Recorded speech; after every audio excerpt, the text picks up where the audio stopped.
Recently, while we've been spending most of our time at home, I decided to renovate my rather dilapidated old greenhouse and resume some gardening, a hobby I used to really enjoy but had rather neglected in recent years. Anticipating a long time to nurture plants, I decided to grow some vegetables from seed and decided on cherry tomatoes, a crop I knew we'd really enjoy eating at home. I planted my seeds shortly after the beginning of the lockdown and began my wait. For a while, nothing happened, nothing that I could see anyway, but I was very excited when after a couple of weeks, a few little green shoots appeared, but was also a bit frustrated by how long it was taking them to grow into proper plants. But during this last week, the plants have really taken off. They really look like tomato plants now, although they are a very long way off producing any tomatoes. I'm going to have to be patient and wait. But if my homegrown tomatoes are anything like the ones I recall my Grandad growing, then they are going to be worth waiting for.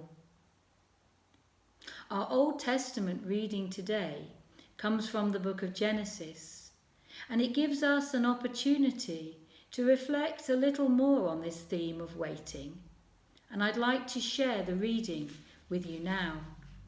It comes from chapter 8 of the book of Genesis, beginning at the first verse.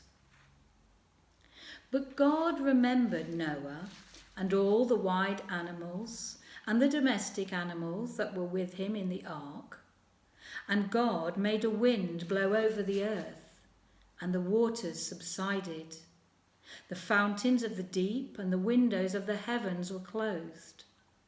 The rains from the heavens was restrained, and the waters gradually receded from the earth. At the end of 150 days, the water had abated, and in the 7th month, on the 17th day of the month, the ark came to rest on the mountains of Ararat. The waters continued to abate until the 10th month. In the 10th month, on the 1st day of the month, the tops of the mountains appeared. At the end of 40 days, Noah opened the window of the ark that he had made and sent out the raven, and it went to and fro until the waters were dried up from the earth. Then he sent out the dove from him to see if the waters had subsided from the face of the ground.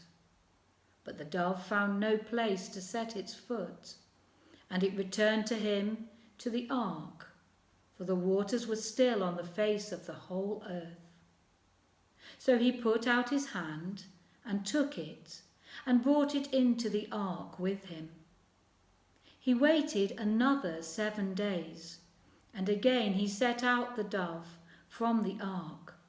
And the dove came back to him in the evening, and there in its beak was a freshly plucked olive leaf.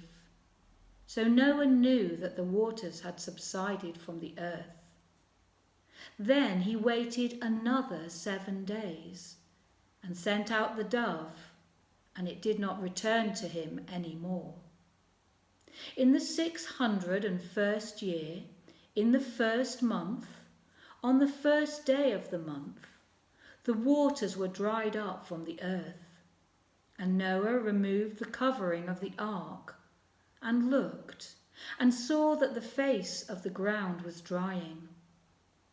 In the 2nd month, on the 27th day of the month, the earth was dry. Then God said to Noah, "Go out of the ark, you and your wife, and your sons and your sons' wives with you. Bring out with you every living thing that is with you of all flesh, birds and animals, and every creeping thing that creeps on the earth, so that they may abound on the earth, and be fruitful and multiply on the earth. So Noah went out with his sons and his wife and his sons' wives, and every animal, every creeping thing, and every bird, everything that moves on the earth, went out of the ark by families. This passage comes from the longer story of Noah and the flood. It's a familiar story, often popular to share with children. In fact, it's so familiar that we can, if we're not careful, race through it and miss the detail and significance of what happened in the ark before Noah decided that it was safe for him, his family, and all the animals to leave. When the rain had stopped, Noah knew that they needed to return into the world, to continue with the task that God had given them to do.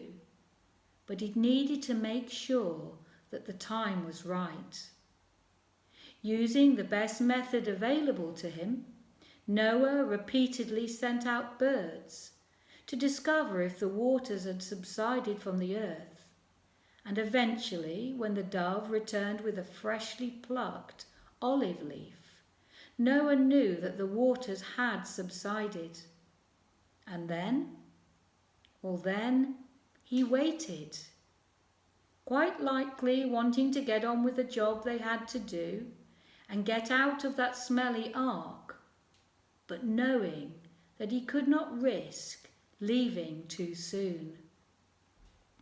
Today, we are due to hear the next part of the government's plan for relaxing the lockdown we've been under to keep us safe during this time of the COVID-19 pandemic.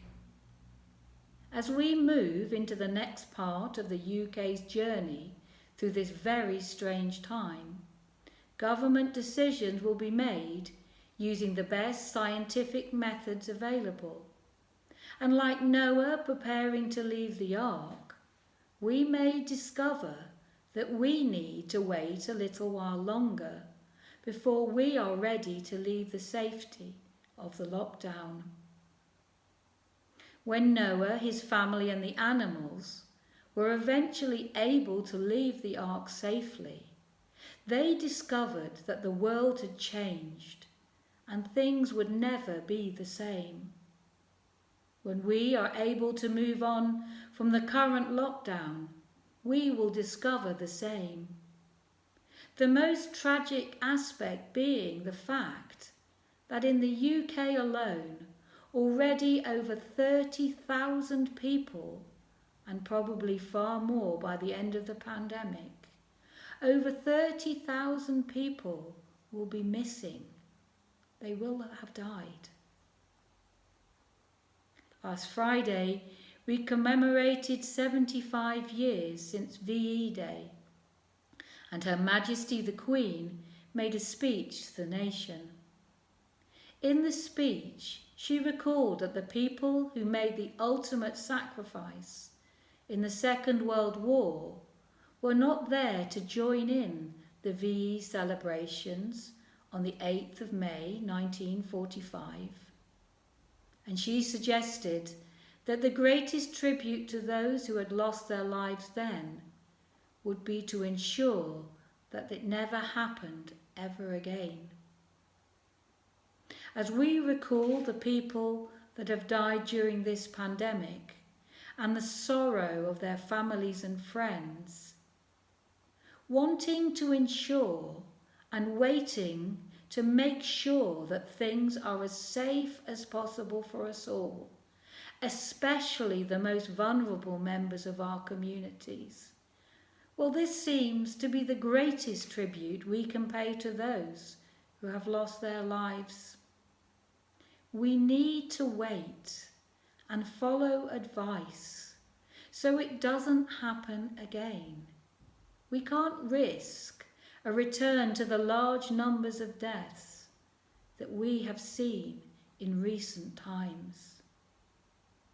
And I'm sure you'll agree that just like those tomatoes growing in the greenhouse, This is something that is really, really worth waiting for.